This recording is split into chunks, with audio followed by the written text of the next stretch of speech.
Welcome back. My name is Shone, and I'm here with you today with these beautiful blue flowers. I rarely do have a chance to encounter flowers which are blue, so I thought this would be the perfect place to sit down and share this information that I brought you today. So thank you.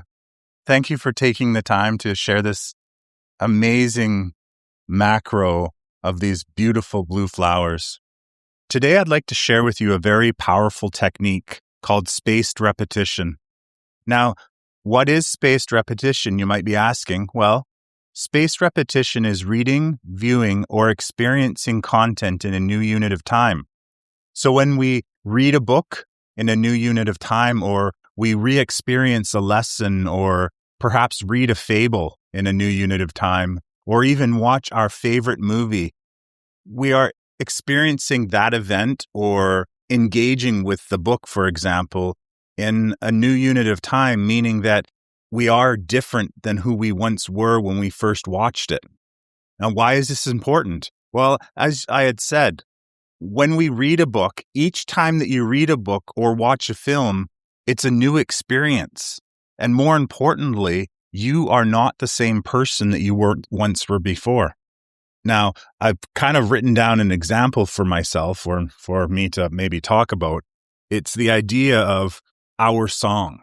And what I mean by that is when a couple, for example, has a song that they listen to, a very loving, powerful song, well, when you listen to that song, when you're together with that person, that song has one meaning to it. However, should the couple break up, or perhaps you're away from each other, departed for some specific reason, maybe he's away at school or you're away at school, but when you listen to that song now has a different meaning. It has a different emotional impact. And the same can be said for the information which you read from a book, perhaps. When you read the book the first time, well, that book has one amount of information which you receive from it. And then when you go back later and you reread that same book, you are a different person. Not only perhaps have you been affected by the first time you read the book, say for instance, you're reading a book like John Gray's Men Are From Mars and Women Are From Venus. Well, the first time that you read that book, you're going to be the person who you were before you read that book.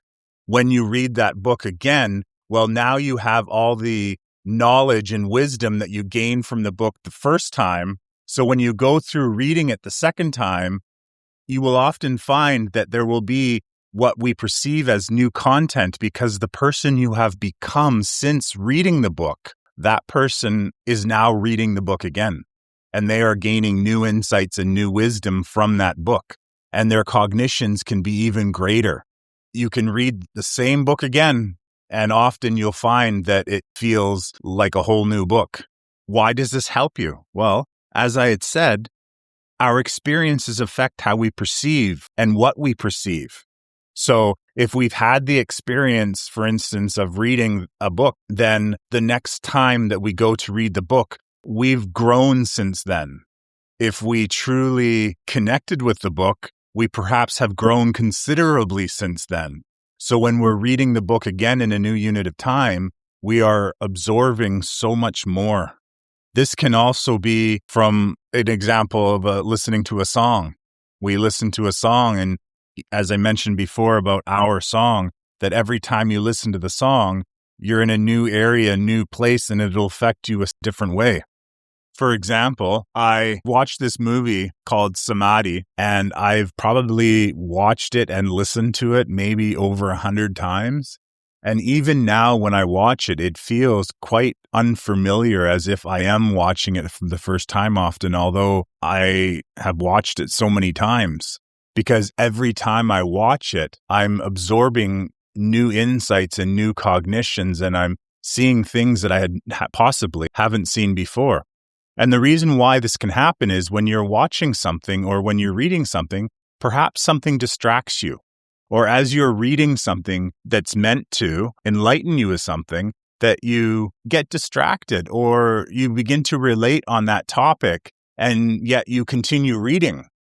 And when you go back and you reread that same chapter, that same section, that same book, or watch that same movie, you most likely aren't going to be distracted in the same way. And the cognitions are going to be different and they're going to come at different times.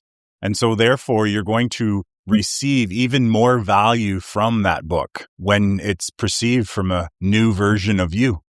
So I highly recommend that when you read a book, if you feel inclined to, for example, go back and restart the chapter, sometimes it's very advantageous to do that because you'll find that your understanding of that information may grow stronger with every reading.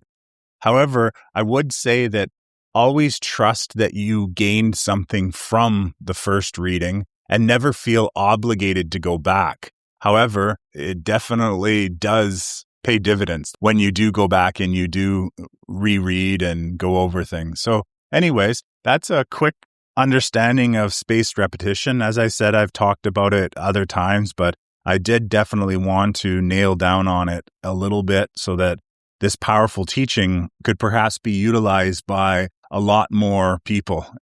Thank you very much for joining me in these blue flowers today, and I trust that you'll have a beautiful day.